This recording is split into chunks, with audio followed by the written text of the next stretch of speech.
You're listening to an audio article by the Common Constitutionalist.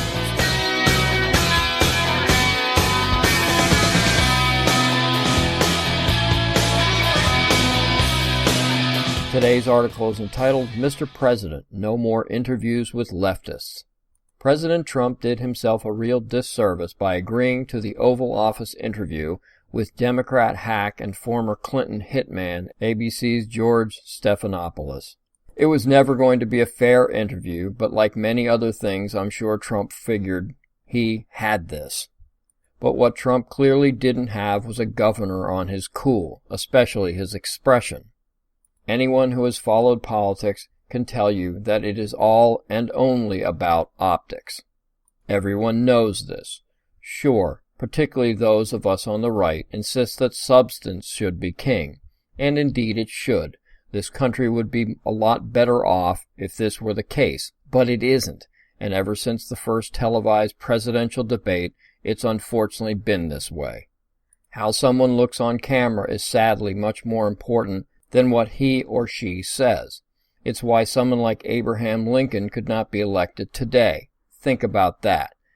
To many, Lincoln was one of the most significant figures in American history, but because he lacked, shall we say, physical attractiveness, he would have no shot. This descent away from substance and into the frivolous began with the first nationally televised presidential debate, which happened on September 26, 1960. This single point in history changed politics forever. The debate was between a popular incumbent Vice President Richard M. Nixon and a relative unknown Massachusetts Senator John F. Kennedy. Under the watchful eyes of the TV cameras, Kennedy took to the debate stage looking tanned, fresh, and confident. Prior to the debate, Nixon had been hospitalized for a knee injury. He had lost weight due to the injury and hospital stay. Consequently, Nixon looked thin and pale. He had a visible 5 o'clock shadow and was sweating. He also refused an application of makeup, which would have improved things greatly. Most agree that from a substantive point of view, Nixon won the debate, and most also agree that if the debate had been broadcast on radio instead of television, Kennedy would more than likely not have been elected. This was the power of this relatively new form of media, and it was here to stay. It didn't matter what Nixon said, he lost the debate solely on his physical presentation. Ever since that debate, politicians have understood the power of the visual image.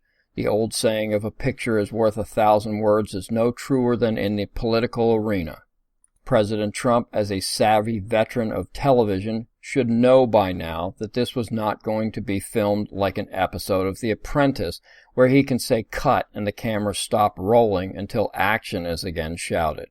He should have known that old Snuffleupagus would be up to no good, that the cameras would just continue to roll, just hoping to catch something to use against Trump.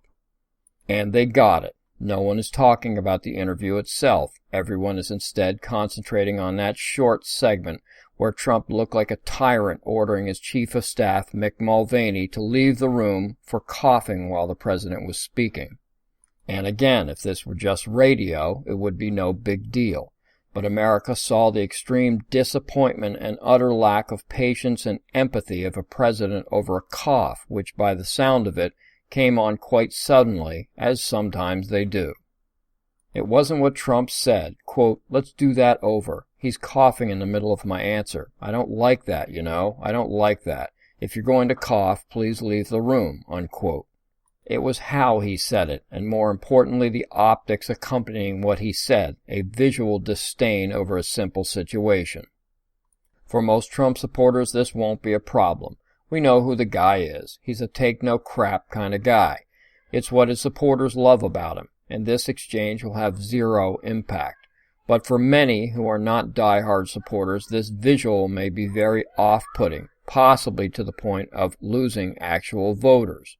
Right or wrong, and it is clearly wrong to judge him on this one exchange, some will see Trump as the bully the left has made him out to be. Thank you for listening.